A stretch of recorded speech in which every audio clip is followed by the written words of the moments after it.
കോയമ്പത്തൂർ എന്റെ ലൈഫിൽ first time ആണ് ഞാൻ വരുന്നത്. വന്ന ദിവസം തന്നെ ആദ്യം തന്നെ എക്സ്പീരിയൻസ് ചെയ്തത് അവിടുത്തെ സ്കാമാണ്.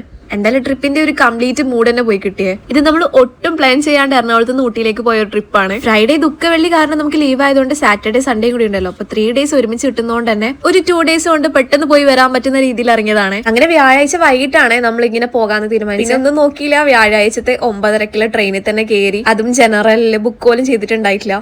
നമ്മൾ പോകാൻ തീരുമാനിച്ചത് ഊട്ടിയിലേക്കാണ്. ഊട്ടിയിലേക്ക് നമുക്ക് ഡയറക്റ്റ് പോകാൻ പറ്റാതുകൊണ്ട് തന്നെ ഇനി കോയമ്പത്തൂരിൽ നിന്ന് ഊട്ടിയിലേക്ക് നമ്മൾ ബസ്സിന് പോകാനാണ് പ്ലാൻ ചെയ്തത്. അതിനായി നമ്മൾ ട്രെയിൻ ഇറങ്ങിയപ്പോ തന്നെ അവിടുന്ന് റെയിൽവേ സ്റ്റേഷനിൽ ഓട്ടോ പിടിച്ചിട്ട് ബസ് സ്റ്റാൻഡിലേക്ക് പോയി. കയറിയപ്പോ അവർ പറഞ്ഞ് 7 kilometer കൂടുതലുണ്ട് ബസ് സ്റ്റാൻഡിലേക്ക്. എന്നിട്ട് നമ്മളെ കയ്യിൽ നിന്ന് 250 രൂപയാണ് അവർ വാങ്ങിച്ചത്. ഇത് നടക്കുന്നത് പുലർച്ചെ ഒരു 5 മണി ആ ഒരു സമയത്താണ്. എന്നിട്ടായിട്ട് അവര് നമ്മൾ ഇറക്കി വിട്ടത് വേറെ ഏതോ ഒരു ബസ് സ്റ്റാൻഡിലാണ്. ഇറക്കി വിട്ട ബസ് സ്റ്റാൻഡ് ആവട്ടെ അവിടെയാണെങ്കിൽ ഊട്ടിക്ക് പോകേണ്ട ബസ് പോലും ഇല്ല. പിന്നെ ആ ഒരു ബസ് സ്റ്റാൻഡ് റെയിൽവേ സ്റ്റേഷൻ ആകെ 3 kilometer എന്തേ ഉള്ളൂ. അങ്ങനെ രാവിലെ തന്നെ നമ്മൾ പെട്ടുപോയി. പിന്നെ ആ ബസ് സ്റ്റാൻഡിൽ നിന്ന് വേറൊരു ഓട്ടോ പിടിച്ച് ശരിക്കുള്ള ബസ് സ്റ്റാൻഡിലേക്ക് അവസാനം നമ്മൾ എത്തി. ബട്ട് അത് ഭാഗ്യത്തിന് കറക്റ്റ് സ്ഥലത്ത് തന്നെ കൊണ്ടാക്കിയിട്ടുണ്ടായിരുന്നു. അവിടെ നിന്ന് നമുക്ക് നേരെ ഊട്ടിയിലേക്കുള്ള ബസ് കിട്ടി. നമ്മൾ അങ്ങനെ കയറി ഒരു 5:30 ആകുമ്പോൾ ബസ് എടുത്തിട്ടുണ്ടായിരുന്നേ. നമ്മളൊരു 7 മണി 7:30 ആകുമ്പോൾ നമ്മൾ ഊട്ടിയിൽ സക്സസ്ഫുള്ളി എത്തിയിട്ടുണ്ട്. എന്റെ അടുത്ത സ്പോട്ട് ആവട്ടെ എവിടെയാണ് സ്റ്റേ ഒന്നും ഒരു പ്ലാൻ ഇല്ലാണ്ടാണ് നമ്മൾ വന്നത്. ബട്ട് കുറെ നാളായി ആഗ്രഹിച്ചതായിരുന്നു ഊട്ടിയിലേക്ക് വരണമെന്ന്. ഫൈനലി ഇവിടെ എത്തി. ആൻഡ് ഇവിടെ നല്ല ക്ലൈമറ്റ് ആണ്, നല്ല തണുപ്പുണ്ട്. അപ്പൊ അവിടെ നമ്മൾ ആദ്യം തന്നെ ഇറങ്ങി ബ്രേക്ക്ഫാസ്റ്റ് എല്ലാം കഴിച്ചിട്ട് പിന്നെ നമ്മൾ അടുത്ത സ്പോട്ടിലേക്ക് പോയി.